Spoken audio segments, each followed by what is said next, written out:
months, so I thought it was time to update the blog. And I know what you're thinking, this is not a blog, right? This is a vlog. Yeah, I get that. It's actually my first, so we'll see how this goes. I've been mucking around with my video equipment and thought, let's give this a go. Why not? What could possibly go wrong? Let's put this on there with hundreds of possible thousands of people that could see it. Let's be brave about this. But first, breakfast.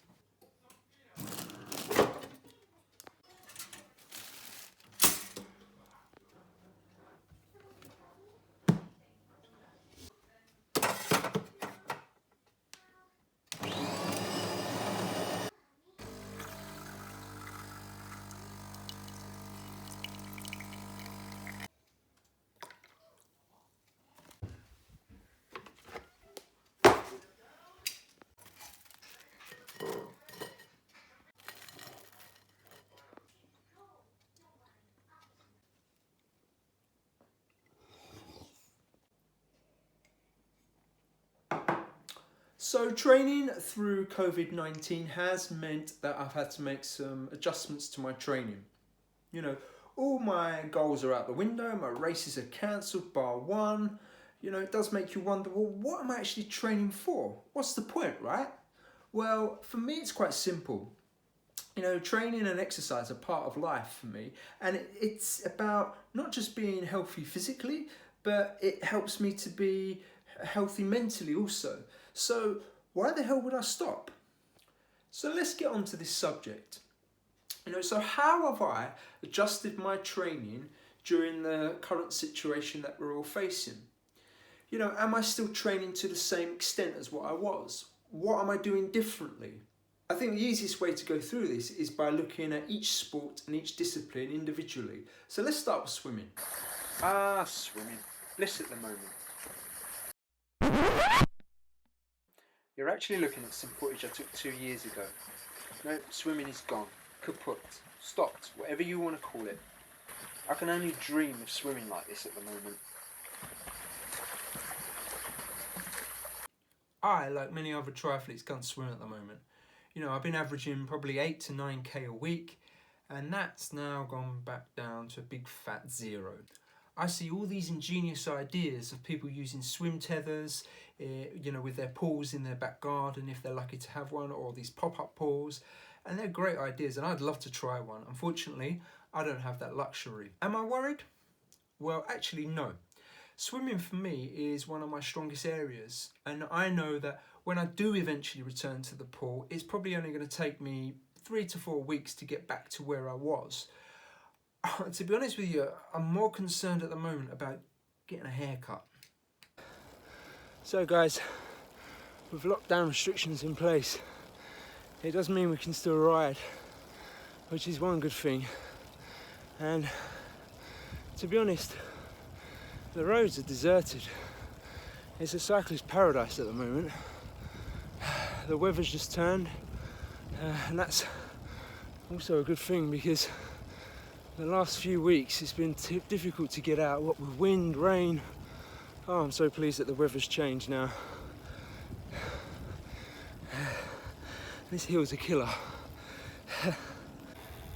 Today's route is a nice 45 miler out to Essex and back with a little loop around Brentwood. It's a nice course, rolling in places, about 2,000 feet worth of climbing.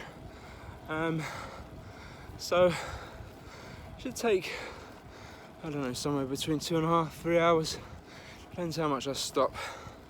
But it's an easy aerobic ride, so nothing too hard.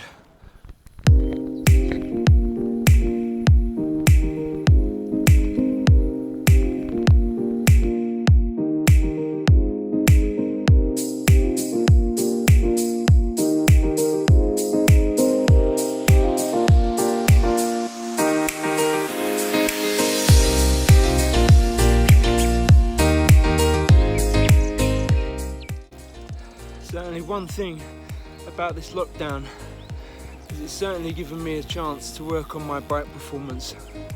I've replaced those swimming sessions, and you know what? I think I'm already starting to see the benefits. It's funny because the thing I was saying recently was that the only thing I'm missing in my bike training really are the long miles, the long rides. And I should be in France right now,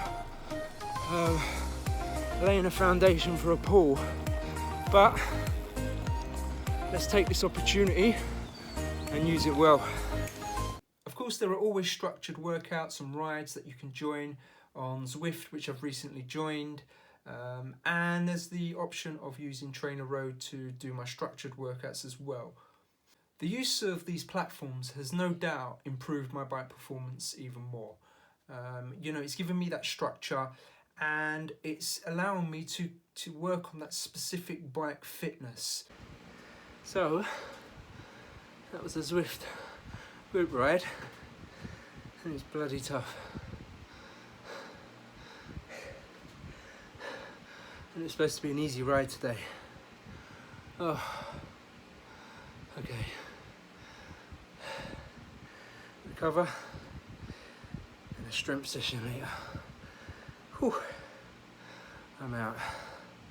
For what? Well, my only race I have left is Ironman Vichy in August. That's not been cancelled yet, and I'm hoping that if I do get to race this year, that will still go ahead. But I'll have to wait and see about that one, I'm afraid.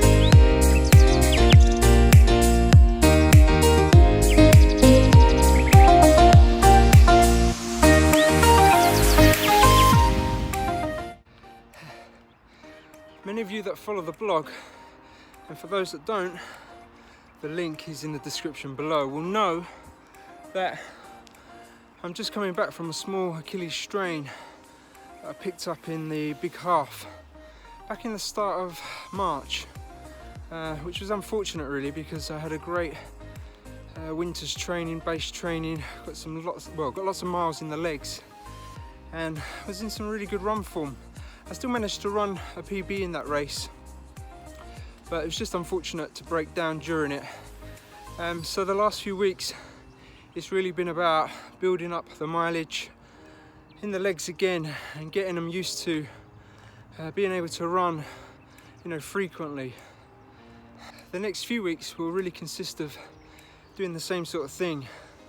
I'll probably spend the next 3 to 4 weeks just carrying on running aerobically, building up the mileage again and time in the legs. The Achilles has really only got 45 minutes to an hour in it at the moment before it starts tightening up. So it's not 100% just yet, but we'll get there. I would have been 4 weeks out from my first race, which was been a sprint triathlon, followed then a week later by the Outlaw. And having that injury at that time wasn't great, but I don't have to worry about that race coming up now, so I can take my time getting back into the shape that I was and hopefully pushing it on even further.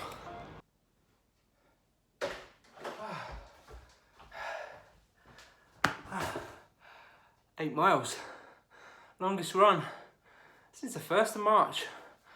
I call that progress. And the Achilles was all right. So guys, that's it. First vlog all done and dusted. If you liked it, I'd appreciate a thumbs up or a like or something like that. Even if you wanted to subscribe, then do so because I am planning more of these. Hope you enjoyed it and I'll see you next time.